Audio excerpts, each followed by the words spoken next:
Hello সকলকে, মুয়ানুশ্রী lifestyle চ্যানেলে তোমাদের সকলকে স্বাগত। সকালবেলা ঘুম থেকে উঠে বাসি কাজকর্ম কমপ্লিট করে নিয়ে স্নান করে নিয়ে রান্না করতে চলে এসেছি। এখানে দেখো ডালও বসিয়ে দিয়েছি সেদ্ধ, ওখানে ছোলার ডাল সেদ্ধ হচ্ছে, আর এখানে কড়াইয়ে দেখো তেলটাকে গরম করে একটু জিরে ফোড়ন দিয়ে আলু আর পটলটাকে ভাজতে বসিয়ে দিয়েছি। আজকে এটাই রান্না হবে, পটল আলুর তরকারি। হ্যাঁ, তা দেখো আলুটা আর পটলটা একসাথে আমি দিয়ে দিয়েছি, কারণ সকালবেলা তাড়াহুড়ো, সময় না বেশি থাকে না হাতে, আর যেহেতু আমাকে কাজে বেরোতে হয় তো তার জন্য খুব তাড়াহুড়ো করেই রান্নাটা কমপ্লিট করতে হয়। তো দেখো পটল আলুটাকে খুব ভালো করে এখানে ভাজছি। আর আলু পটলের তরকারিটাতে পটল আলাদা করেও ভাজা যায়, আলুটাকে আলাদা করেও ভাজা যায়, আবার একসাথেও ভাজা যায়। তো আমার এখানে সময় হাতে কম থাকার কারণে আমি এখানে তাড়াহুড়ো করে আলু আর পটল একসাথেই আমি আর কি ভাজতে বসিয়ে দিয়েছি। তো দেখো এখানে খুব ভালো করে ভাজা হয়ে গেছে। আর তারপরে আমি এখানে একটা মশলা রেডি করেছি, সেটা হচ্ছে কাঁচা লঙ্কা, জিরে, আদা। যেহেতু নিরামিষ তরকারি তো ঘি গরম মশলা দেওয়া হবে, তো তার জন্য একটু আদা কাঁচা লঙ্কা এগুলো দিয়েই করা হচ্ছে। তো দেখো এখানে মশলাটাও আমি দিয়ে দিচ্ছি, দিয়ে ভালো করে পটল আলুটার সঙ্গে কষিয়ে নিতে হবে, কারণ মশলা থেকে কাঁচা গন্ধ না হলে বেরোবে। মশলাটা যত ভালো করে কষা হবে তত রান্নাটা খেতে ভালো হবে।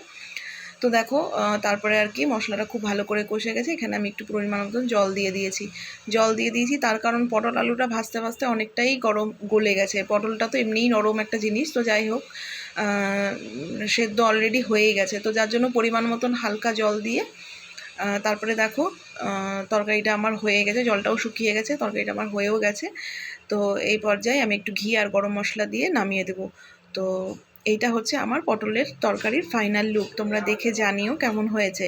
এই তরকারিটা দিয়ে রুটি বা ভাত ডালের সাথে সেটাও ভালো লাগবে, বা পরোটা লুচি সব কিছুর সাথেই ভালো লাগবে। তো তোমরা জানিও কেমন লেগেছে এই রান্নাটা, আর তোমরা কে কীভাবে করো সেটাও জানিও।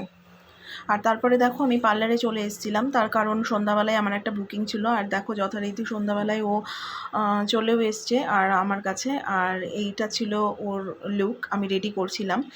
তো ওর ডিমান্ড ছিল যে তুমি তোমার মতন করে সাজিয়ে দাও। ওর একটাই ডিমান্ড, শুধু হেয়ারটার বান যেটা হবে, বানের হচ্ছে ফুলটা দিয়ে পুরো কভার হতে হবে বানটা, এটাই ওর ডিমান্ড ছিল। বাকি আমাকে আমার ওপর ছেড়ে দিয়েছিল যে তুমি তোমার মতন করে দাও দিদি।